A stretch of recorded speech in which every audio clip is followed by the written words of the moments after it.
नमस्कार. गणेशोत्सवाच्या सर्वांना हार्दिक हार्दिक शुभेच्छा. आम्ही आलोय आरसा महाराष्ट्र या संस्थेतर्फे एक सुखद अनुभव देण्यासाठी आणि आम्ही बसलेलो आहोत सह्याद्रीच्या कुशीत वसलेल्या मनोहर मनसंतोष किल्ल्याच्या अगदी पायथ्याशी आलोय, जिथे शिवापूर हे अतिशय निसर्गरम्य असं ठिकाण आहे. आणि या शिवापूरच्या आमच्या आजच्या महनीय ज्येष्ठ व्यक्ती आणि ज्यांच्याशी आपण गप्पा मारणार आहोत ते आमच्या बरोबर आता आहेत. आपण थेट त्यांच्यापर्यंत जातोय. आमच्या सोबत आहेत आमचे लाडके म्हणा किंवा आमचे मार्गदर्शक म्हणा किंवा आमच्या गावचे एक जबाबदार नागरिक म्हणा, आणि तेच आपल्यासोबत आज इथे आमच्या बरोबर त्यांच्या काही सुखद अनुभव आठवून आम्हाला त्यात सामील करून घेण्यासाठी त्यांच्याबरोबर गप्पा मारण्याचा जो योग आहे तो आमच्या बरोबर आपल्यालाही घडावा यासाठी आलोय. बांग मामा आमच्या इथे आहेत आणि आम्ही बांग मामांबरोबर गोष्टी मारतोय. त्यांचं नाव आहे रावजी तुकाराम बांग, पण आमचे सर्वांचे बांग मामा. बांग मामा आमच्या कार्यक्रमात नमस्कार आणि स्वागत आहे आपलं. हा कार्यक्रम ठेवला ना, फार आवडला मला. बांग मामा आपलं साधारण आता वय काय आहे? तरी वय आता जवळजवळ 90 झाली.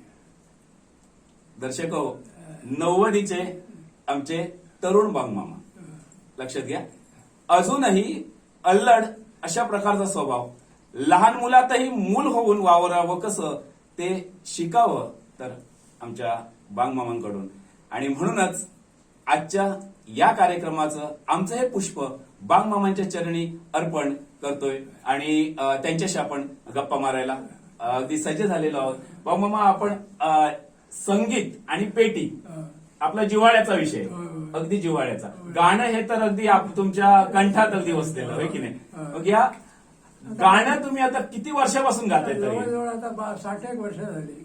मी 18 वर्षाचा होतो तिथनं मला भजनाचा, नाटकाचा भयंकर नाद.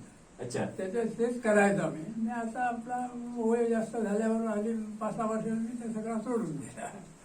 दर्शक नाद मला पहिल्यापासून गेली 6 दशक जवळजवळ बांग मामा आपल्या सुरेल आवाजाने रसिक प्रेक्षकांना मंत्रमुग्ध करतायत. आपल्या त्या अभिनयाने त्यांनी तरुणपणात संपूर्ण रसिक प्रेक्षकांना मंत्रमुग्ध केलेलं होतं. त्याचबरोबर त्यांच्या सुरेल आवाजाची जादू त्यांनी एक सोडलेली आहे आणि तीच खरे तर त्यांचा एक प्राण म्हणूया.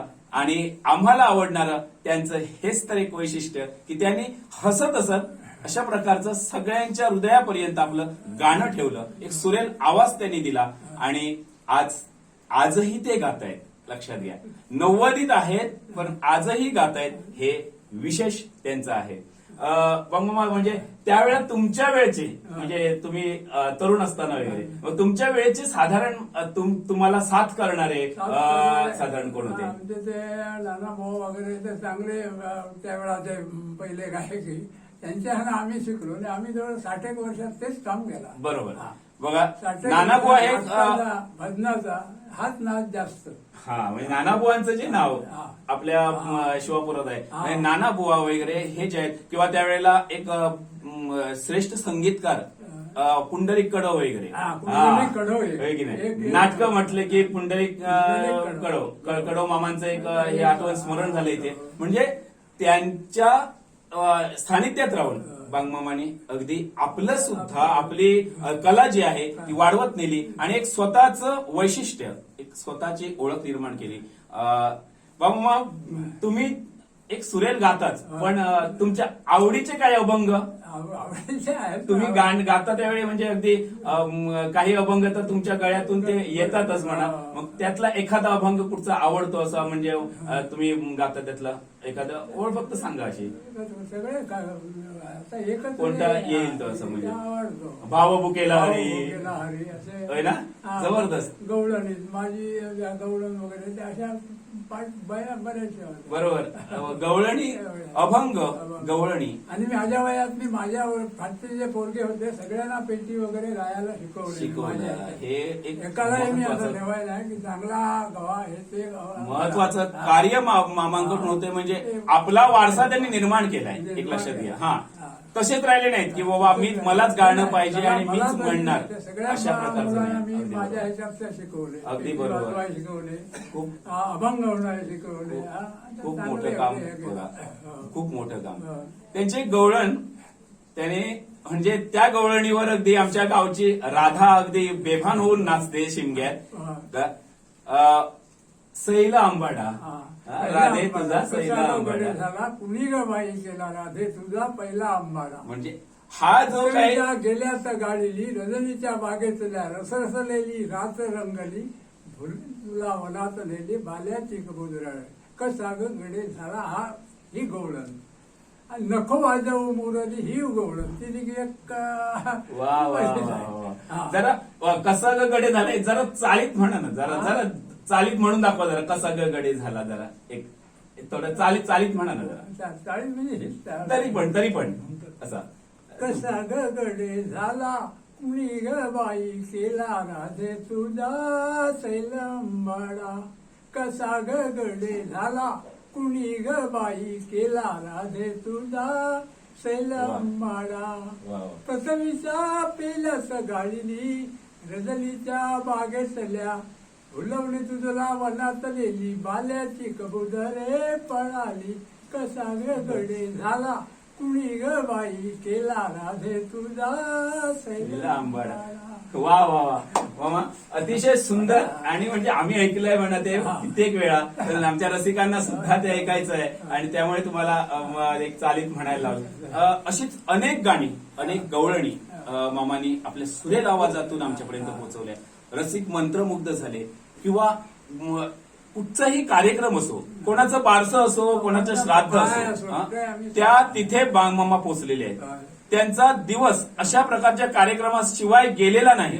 हा. काम केला ते रसिकांपर्यंत रोज पोचायचे. विचार करा, त्यांची जे 60 वर्ष त्यांनी हे काम केलंय. जवळजवळ 60 वर्ष ते हे काम करतायत आणि आपला वारसा त्यांनी निर्माण केलाय. आपली आवाजाची जादू दुसऱ्यांपर्यंत फक्त पोचवली नाही तर निर्माणही केली आणि नवीन पिढी त्यांनी घडवायचं काम केलंय. हे मोलाचं कार्य समाजाप्रती त्यांनी हे ऋण आहे आणि ते खरंच म्हणजे आम्ही कितीही म्हटलं तरी आम्ही ते ऋण फेडू शकणार नाही. एवढं त्यांनी ते काम करून ठेवलंय. मामा, तुमच्या या कार्यात तुम्ही जे काही करताय, उठ सूट सकाळी उठलं गावात गेलं, होय की नाही? मग या कार्यात घरच्यांचा तुम्हाला सपोर्ट लागला? खूप पाठिंबा होता घरच्यांचा पण. महत्वाचं. मी आता कुठे गेला म्हणजे तो नाटकात गेला, बंदात गेला, इकडे गेलाय काय येणार एवढ्यात काय वाट बघण्याचा अर्थ नाही, होय की नाही? भाऊ पण होता, भाऊजाई होती त्यावेळेस, पण तेव्हाच मला काय बोलली नाही. बरोबर. ती जर काय बोलली तर त्या भावान म्हणायचा माझ्या जीवावर फिरतो, जाऊन दे नाटक कुठं आहे का भजन आहे तिकडे गेला. एवढा पाठिंबा. हा, म्हणजे ज्या वेळेला घरच्यांचा पाठिंबा खूप पुढच्या काळात मला संसार भाव असून खूप पाठिंबा त्याचा. पण ती हुनायची आयत्या जेव्हा याला कुठे राहायला तिकडे असा बोलायचा, मग केव्हा त्यांना काढला नाही. अशा पद्धतीने आयुष्य काढला आम्ही. बरोबर. म्हणजे घरचा पाठिंबा मामाना एवढा जबरदस्त होता आणि त्यामुळे त्यांनी आपली कला मात्र जिवंत ठेवली, कायम जिवंत ठेवली आणि ती कशी फळेल फुलेल याच्याकडे मामांचं लक्ष गेलं. त्यामुळे मामा खरं तर म्हणजे मामी जाऊन बरीच वर्ष झाले, पण त्यांना तुमचे हे आवडायचं का सगळं? आवडायचं. कुठे गेला म्हणजे ती आपली एकटी असायची, ते पोरगे इकडे तिकडे त्यावेळेला लहान पोरगे नाही तर आता काय म्हणायचं नाही. गेले ना आले म्हणजे जेव्हा घालायचं व्यवस्थित जायचं, केव्हाच काय बोलली नाही. बघा. आणि एक तर रसिक प्रेक्षकांपर्यंत पोहोचू इच्छितो मी की हे जे ठिकाण आहे आम्ही बसलोय, हे ठिकाण फक्त एकटे घर होतं त्यावेळेला. आजूबाजूला जंगल आणि एक म्हणजे अगदी थंड हवेचं ठिकाण म्हणा किंवा एक जंगलातली सफर करण्यासाठी एक चांगलं ठिकाण म्हणा, त्यांचं एकट्यांचं घर. आणि त्यावेळेला हे माणूस गावात फिरायला जायचे, फिरायला म्हणण्यापेक्षा या कार्यक्रमांना जायचे आणि मामी असायची इथे, या स्त्रिया घरातल्या फक्त इथे असायच्या, पुरुष कुठेतरी अशा प्रकारे. म्हणजे एक वेगळ्या प्रकारचं इथे म्हणजे जंगली प्राण्यांच्या मध्ये राहून सुद्धा, इथे जंगलात राहून सुद्धा मामानी मात्र आपलं संपर्क, जास्तीत जास्त संपर्क माणसांशी ठेवला. फक्त म्हणजे घर जरी एकटं असलं तरी संपर्क मात्र कायम माणसांशी, माणसात राहिले. हा तसे आत्ताही तुम्ही अगदी तुमची उंची जर म्हटली तर अमिताभ बच्चन आणि त्यांच्या लाजवेल अशा प्रकारची तुमची उंची, गावात सगळ्यात उंच माणूस म्हणजे आमचे बांगमामा. आणि त्यामुळे म्हणजे त्यांनी कार्याची पण उंची तेवढीच आहे त्यांची, ती पण कार्याची उंची त्यांनी आपल्या उंचीप्रमाणे जगली. त्यामुळे आपण तरुण वयातही ते अगदी तरुण वयात तुमचं जत्रेत गाणं किंवा काय हे असायचं. मग असं थोडासा तरुण वयात तुमचा उत्साह दांडगा होता होय ना? त्यावेळेच्या माहोल, कारण तुमचं दिसणं पण सुंदर होतं त्यामुळे, आणि हसणं तर त्यापेक्षा सुंदर. त्यामुळे खरं तर म्हणजे लोक तुम्हाला अगदी आवडायची, हा लोक आवडायची, मी लोकांना आवडायची, मी लोकांना आवडायचं. हे मुलात विषय गेला म्हणजे लहान मुलासारखा, मोठ्या माणसात गेला म्हणजे मोठ्या त्यांच्यासारखा, माणसासारखा, देवळात गेला म्हणजे नोकरासारखा, अशी परिस्थिती आम्ही आयुष्यभर काढली. आणि महत्वाचं म्हणजे एक महत्वाचं पद शिक्षण मामांचं नाही झालंय. शिक्षण नाही, हा, अंगठे बहादूर मामा आहेत हे विशेष त्यावेळेचे काय. पण त्यांनी या गावचं एक महत्वाचं पद म्हणजे सरपंच पद अगदी चांगल्या प्रकारे निभावून मंत्रालयापर्यंत सुद्धा मामा जाऊन मंत्र्यांच्या सोबत बसलेले आहेत. त्यांनी आपल्या गावाविषयी चर्चा करून गावात अनेक सोयी आणलेल्या आहेत. अगदी आरोग्य उपकेंद्रापासून सगळ्या सोयी मामांच्या काळात झाल्या तिथे. हा, त्याविषयी थोडंसं वनसंज्ञा झाली त्यावेळेस मी बाळोजी वगैरे तिथे मंत्रालयात होते. त्या गावात इथेच पंचनामा केला आणि या सगळ्या वनसंज्ञा त्या लिहून कागद माझ्याकडे दिले, तुम्हाला इथे गाठून मुख्यमंत्र्याकडे तिकडे पोहोचवायचं. त्या बाळोजीचं होता, आम्ही काय दोन माणूस मग ते कागद द्यायचं, अर्ज वगैरे लिहून वनसंज्ञा झाली. नागरी शेतीवर लोक जगणारे त्याच्यासाठी मी मुंबईत गेलो आणि मंत्रालयात बाळोजीकडे गेलो. त्याच्या मंत्र्याकडे जाऊन ते कागद दिला. त्याच्यावेळेस त्यांना सांगलं काय त्याशी सांगायचं. तिथे काय दोनच खुर्च्या पुढे त्याच्याकडे बसायचे, दोन खुर्च्यावर बसून असं आलं तर असं म्हटलं हाय आमच्याकडे का म्हणत त्या बघूया. उठलं, शेवट ती उठली, त्या वेळाची ती उठली, पण मंत्रालयात जाया मिळाला. हा शिरसिंगे शिवापूर रस्त्याचा घाट घातला नाही. परत त्या डांबरीकरण त्या वनसंज्ञा झाल्या, परत बंद झाल्या. इकडून 4 माणूस आम्ही तिथे मंत्रालयात गेलो तो हा मोहन वगैरे होते सगळे तिथले मुंबईतले 5,000. तिथं त्या दीपक केसरकर आमचा खास माणूस इथला, आता तो त्या जागेवर आहे. त्याच्या बांगड्यावर गेलो, गाड्या 2-3 होत्या आणि जाऊन तो मंत्र्याकडे भेटलो. ह्या डांबरीकरण होय अजून झाला नाही, पण बघा आता आता तरुण तुम्ही आहे, थोडाच जागा राहिला. तुमच्या कारकिर्दीत खूप काय केलं गावासाठी. शिवापूर रस्ता ज्या टायमात सुरू झाला त्या टायमात सरपंच मी होतो. स्थानिक रोजगार म्हणून त्या रोजगार लावून त्या पॉलिश खात्याचे इकडे तिकडे करून 300 लमाणी माणूस लावले त्या कुपातले, आणि तो रस्ता गेला. आमच्याच माणसाशी जाणार नसता, कायम रस्त्यावर आम्ही जायचा. पण आता ते होण्यासारखं नाही, आणि आता ह्या थोड्यासाठी होणं शोधल्या लागून हे असं झालेलं आहे. पण त्या काळात अक्षरशः म्हणजे शिवापूर म्हणजे हे अतिशय दुर्गम असणारे खेड, आणि त्या काळात मामांच्या सरपंच या पदावरून त्यांनी एवढी चांगली कामं केलेली आहेत. या पदावरून मुख्यमंत्र्याकडे भेटला, म्हणून मंत्र्याच्या खुर्चीकडे जाऊन बसून तिथे हा तिथे आमचा तागा तिथे होता, मग आले ते तिथे जाऊन भेटून आला. हा लहान असून पोरगा, मग तो आलेले ते बघला काय.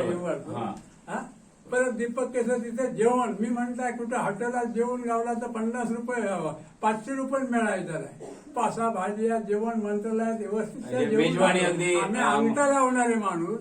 त्या भैरीनाथांनी तुमच्या सगळ्या पोरग्यांच्या आशीर्वादात ते जागे मला बघायला गेले. मी 4थीवालाच माणूस, 5वीवाला सुद्धा नाही. 4थी शिकले त्यावेळेचं होतं शिक्षण. शिक्षणाच्या जरी शिक्षण कमी होतं तरी करण्याची जी तळमळ होती ती महत्वाची तळमळ. गावची जी करण्याची तळमळ होती ती स्वस्त बसू देत नव्हती मामा, की नाही. आणि त्या तळमळीने मामा आज अगदी मोठ्या कीर्तीपर्यंत, खरंच त्यांची अगदी आजूबाजूच्या कोणत्याही गावात त्यांना हे करा तर बाग मामांचं नाव कुठे नाही असं नाही. त्यामुळे बाग मामांनी स्वतःच मगाशी म्हटल्याप्रमाणे स्वतःच्या उंचीप्रमाणेच त्यांनी आपल्या समाजसेवेची सुद्धा उंची त्यांनी स्वभाव- अगदी एक चांगली ठेवलेली आहे. हा. आणि समाजसेवा करताना आता भाव वगैरे गावकार तिथे होते, त्याच्यानंतर भाव हे झाल्याबरोबर गावकारकी सुद्धा मी 20-25 वर्ष केली, पण केव्हा कधी अगदी कोणा धरून झगड्याची व्यवस्थित केली. आणि आता परमेश्वरान तशीच दिले. आता देऊळ वगैरे बांधतात काय त्या बघून हा. आमच्या आज्याच्या कारकतीस ते देऊळ बांधलेला होता. राऊजीबा म्हणजे माझ्या आज्याच्या कारकतात तिसरी डोई ही. हा आज्याची डोय, बाप्पाची डोय, आता आमची ही संपली डोय. म्हणजे आता 90 वर्ष झाले म्हणजे डोईच झाली. नाही. म्हणजे 3 डोय नवलो असा कार्यक्रम जे तुम्ही काय ठेवलात गावात, आणि ज्या तुमच्या मिटिंगी बाहेरून मी ऐकतो त्या मिटिंगी बघून मला एवढा समाधान वाटतं. त्या दिवस मला वाटला की मोठी मिटिंग झाली मुंबईकरांची आणि गाववाल्यांची. तो एक माणूस वाईट बोललो, त्याला सांगला बाबा रे थांब, मी सांगला असं आहे, अशी जर परमेश्वराने ही बुद्धी सगळ्यांनी चांगली तुम्हाला सगळ्यांनी दिली आणि व्यवस्थित झाला तर भैरी रवणात म्हटला तुमचा सगळ्यांचा कल्याण करून हा कार्यक्रम आमचा चांगल्या पद्धतीनं यशस्वी होऊन बरं. सगळा काय बरोबर होईल असा या मी तिथं सांगितलं. वयात हा. मामा 90 आहे. हा. तळमळ अजूनही तीच आहे. गावचं अजूनही भलं, तीच आहे. गावचं भलं.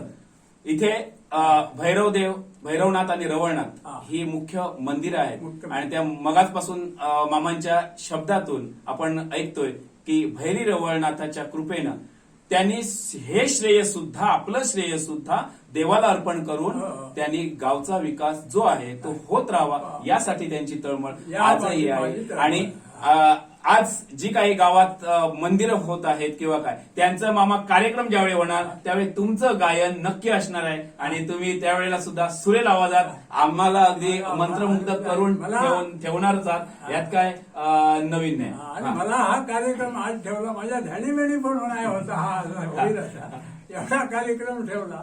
हा लहान असल्यापासून आहे हा नाद, तो आज त्याला वाटला. ही मामा बाप्पाची कृपा आहे. हा, ते देव बाप्पाची त्यामुळे कृपा. आपल्याला भेटावं. आणि ह्या संस्थेला ही जी आमची ही जी आरसा महाराष्ट्र ही संस्था आहे, आणि या संस्थेला जे होतं की तुमच्यापर्यंत पोहोचावं, हे तुमच्या कार्य करणाऱ्या ती आमच्या घराकडे आणून मलाच दाखवली.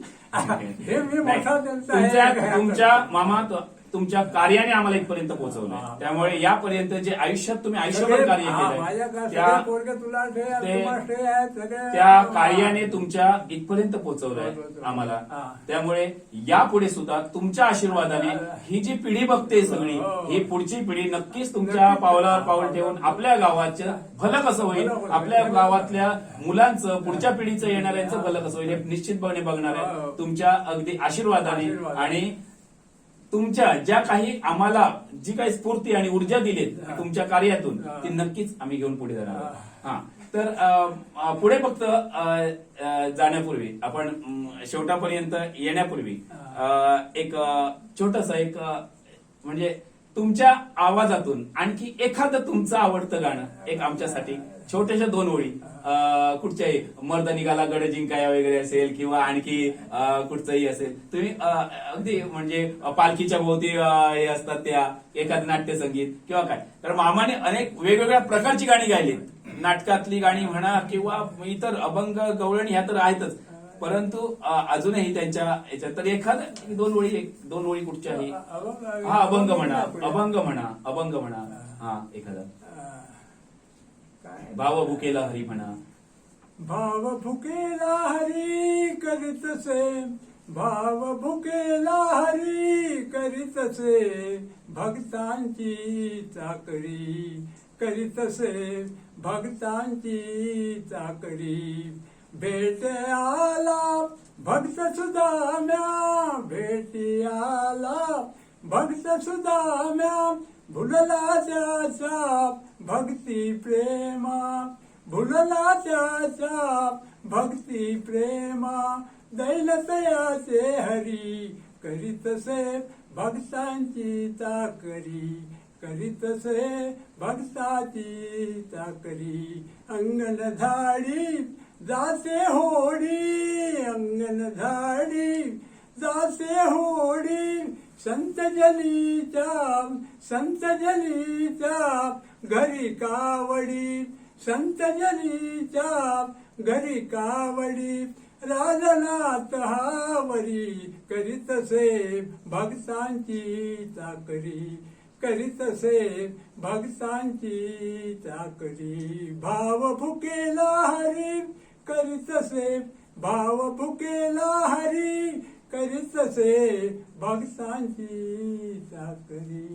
वा वा वा मामा, अतिशय सुंदर. म्हणजे आम्हाला निशब्द आहोत आम्ही खरं तर या तुमच्या संपूर्ण कारकिर्दीत आणि तुमच्या या गायनावर आहोत. गायनावर तुमच्या तर प्रेम तर सगळ्यांचंच आहे म्हणा.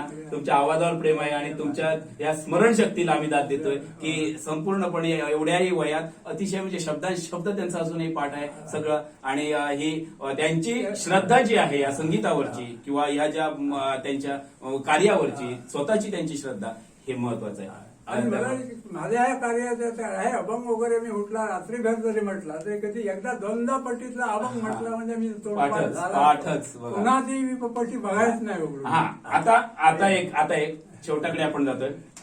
तुमचा वारसा तुमचा मुलगा छान प्रकारे चालवतोय. हो, माझ्यापेक्षा तो. तुम्हाला पण हा शास्त्रीय तुमच्या होतं ते. आणि आमचा ह्या गावठी. हा नाही एवढा. गावठी जरी असलं तरी तुमच्याकडून प्रेरणा घेऊन तो पुढे चालतो. हा, तो माझ्यापेक्षा आता. मग आता त्याच्यापेक्षाही तुमच्या नातवंडांनी करावं असं वाटत नाही. हो, करतायत करतायत ना? त्याच्यापेक्षा. हा, हे आता महत्वाचं. नातू बारका जे आहे आणि मोठा ह्याच्याशिवाय आता मी आता 2-3 वर्षात तिकडेच आहे. ओ, मग तो ह्याच्याशिवाय त्यांचा नादच नाही काय. म्हणजे पेटी तबला पेटी आणि गाणी म्हणजे त्या पट्ट्यात तुमच्या- इतका भरलाय बरोबर, म्हणजे तुम्ही बरोबर. करवतो. एकदा अभंग पाठ करायचा दिसवर बघितलं होतो.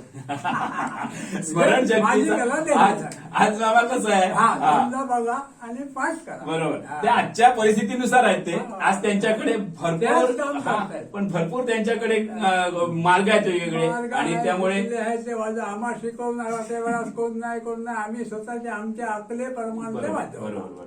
आता त्यामुळे- ते शास्त्रयुक्त हे ते त्या आता त्यामुळे तुम्ही तुमचा वारसा पुढची पिढी तुमची चालवते. हा. त्यामुळे नक्कीच तुम्ही समाधानी आहात. समज हा. आता मी म्हणतो नाही तो बारकेला लागला होता मोठा तो करीत बारका देखील आला. हा म्हणजे लहान नातू आहे तो पण चालवणारच मी आहे. केला बापाशी मुलगा करतो. मुलगा करतोय, नातू पण करतात. करतायत, सगळी जण करतायत. तशा हा, पेक्षा होतं. तो वारसा माझा- पुढे पुढे पुढे पुढे नक्की चालत राहणार. हा, आणि चालत हा राहणार. पुढे बांग मामांचं घराणं हे पुढे गायकी घराणं म्हणून नक्कीच नावरूपाला येणारच आहे. येणार. आणि त्यासाठी या पुढच्या पिढीला तुमचे नक्कीच आशीर्वाद तर आहेतच. आणि आशीर्वाद सगळे असतात. मुळात तुम्ही या गोष्टीत खूप समाधानी आहात. समाधानी हे आहात. महत्वाची गोष्ट आहे. कारण माणूस शेवटपर्यंत समाधानी नसतो हे त्याच्या दुःखाचं कारण आहे. हो. आणि त्यामुळे मामा सदैव हसरे आणि सुखी आहेत कारण ते समाधानी आहेत. आणि मुळात त्यांच्या घरच्यांनी त्यांना समाधान दिलेलं आहे. कुठेही त्यांना त्रास होईल किंवा या वयात कुठेतरी त्यांची अजूनपर्यंत संगीतापासून काय कुठेतरी लांब जातील अशा प्रकारचं नाही तर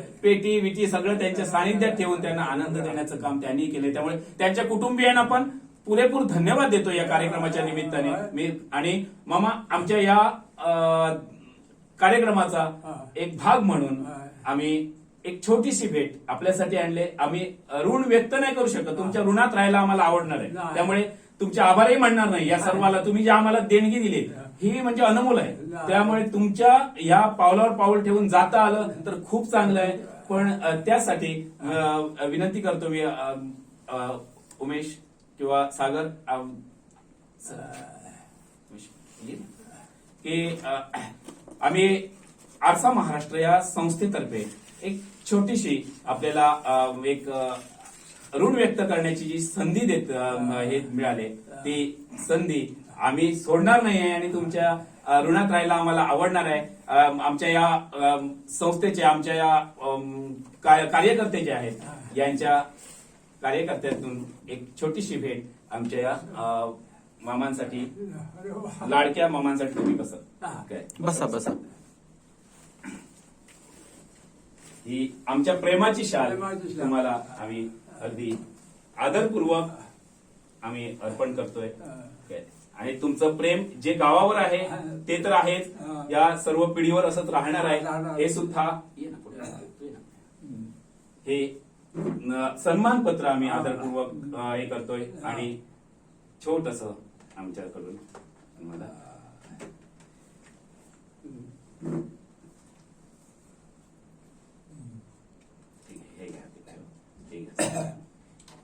सन्मानपत्र काय आहे मी वाचून दाखवतो फक्त तुम्हाला.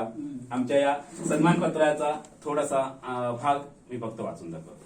आदरणीय भजन सम्राट श्री बांगमामा हा, सप्रेम नमस्कार विनंती विशेष. हा, गेली 4 ते 5 दशके आपण भजन प्रेमींच्या मनावर आपल्या जादूमय आवाजाने अधिराज्य गाजवत आहात. आपल्या गोड आवाजाने अनेक अभंग गवळणी रसिकांपर्यंत पोहोचवलात. भाव भुकेला हरी, विठ्ठल तो आला आला यासारखे अभंग असोत किंवा कसा ग बाई झाला, मी राधा गोरी यासारख्या गवळणी असोत, आपल्या सादरीकरणातून रसिकांच्या हृदयापर्यंत जाऊन पोहोचल्या. बांगमामा, आपल्या आवाजाने अभंग नाचले, हा, गवळणी डोलल्या, गजर रंगले, हा, आरत्यांनी देव प्रसन्न झाले. हा, गावातील पालखीचा कार्यक्रम असो, सप्ताह असो, बारसं असो नाहीतर श्राद्ध असो, हा. शिमग्यातील राधा असो नाहीतर जागराची गणेश वंदना असो, आपण गात राहिलात आणि आपल्या गाण्याने माणसांची मने सुखावत राहिलात. हा, बांगमामा, आपण आम्हाला दिलेले आनंदाचे क्षण अनमोल आहेत. हा. आपल्याला उदंड आयुष्य लाभो अशी ईश्वरचरणी प्रार्थना करून आम्ही हे सन्मानपत्र आपल्याला आदरपूर्वक प्रदान करत आहोत. धन्यवाद. आपलेच भजन प्रेम. हे आमच्याकडून फक्त तुमच्या या कार्याचा आम्ही मोठा गौरव नाही करू शकत, कारण तुमचं कार्य खूप मोठं आहे. आम्ही फक्त एक स्मरण आणि तुम्हाला एक सुखाचे क्षण जे आठवायला मिळाले मागच्यापासून, त्यामुळे हे ते जे सुखाचे क्षण आठवायला मिळेल त्याच्यात आम्हाला सुद्धा आनंद झाला आपल्याला भेटून. तर तुम्ही नक्कीच आनंदला असाल, नक्की तुम्हाला सुद्धा आनंद झाला असेल. नक्की. बघून मला खूपच आनंद झाला. तुम्ही जमलात, हे कार्यक्रम हा ठेवला त्याच्याबद्दल मला खूप आनंद झाला आणि आभारी तुमचा उभे आहे. आभार नाही खरं तर या सगळ्या तुमच्या कारकिर्दीने आम्ही तुमचे खरं तर म्हणजे त्या ऋणात कायम राहणार आहोत. तर तुम्हाला फक्त उदंड आयुष्य बाप्पा आपले देणारच आहेत. अजून बरेच वर्ष आमच्या सानिध्यात तुम्हाला गायचं आहे आणि आम्हाला अगदी त्या आवाजाची जादू अजून बरीच वर्ष आम्हाला ऐकायची सुद्धा आहे. त्यामुळे तुमचे मनोमन आम्हाला ईश्वर चरणी, त्या बाप्पाच्या चरणी मी प्रार्थना करतो की तुम्ही असेच हसत राहा, मस्त छान आणि समाधानी आहात, समाधानी राहणार आहात. त्यामुळे आपल्याला भेटण्याचा जो योग आला आज, त्याबद्दल मी खरं तर आपल्या कुटुंबियांचे ज्यांनी आम्हाला ही संधी प्राप्त करून दिली त्याबद्दल त्यांचेही मी आभार व्यक्त करतोय. तर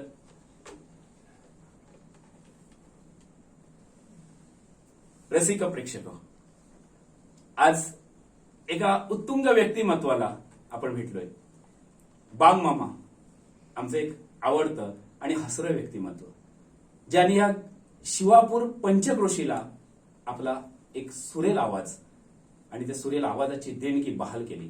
त्यांनी स्वतः फक्त गात नाही राहिले, तर आपल्या आवाजाने एक नवीन पिढी 1, 2, 3 अशा पुढच्या पिढ्याही घडवत राहिले. आणि त्यांचं ऋण आम्ही नाही व्यक्त करू शकत. त्यांच्या ऋणात राहायला आम्हाला आवडणार आहे. फक्त त्यांचे काही सुखद क्षण त्यांनीच आठवले आणि ते आमच्यापर्यंत, आपल्यापर्यंत त्यांनी त्या क्षणांना वाटले आम्हाला आणि त्याच्यातून आम्हालाही खूप आनंद झाला. तर हे आमचे बांगमामा, त्यांना उदंड आयुष्य लाभो अशा प्रकारची एक बाप्पाच्या चरणी मी विनंती करतो किंवा प्रार्थना करतो आणि आजचा हा कार्यक्रम इथे समाप्त करतो. पुढच्या कार्यक्रमात नक्कीच पुढचं एक नवीन व्यक्तिमत्व घेऊन अशाच प्रकारे तर इथे थांबतोय आणि थांबण्याची आपण अनुमती द्यावी. धन्यवाद. थांबा, तुम्ही जरा वेळ बसा, आम्हाला फोटो घ्यायचे.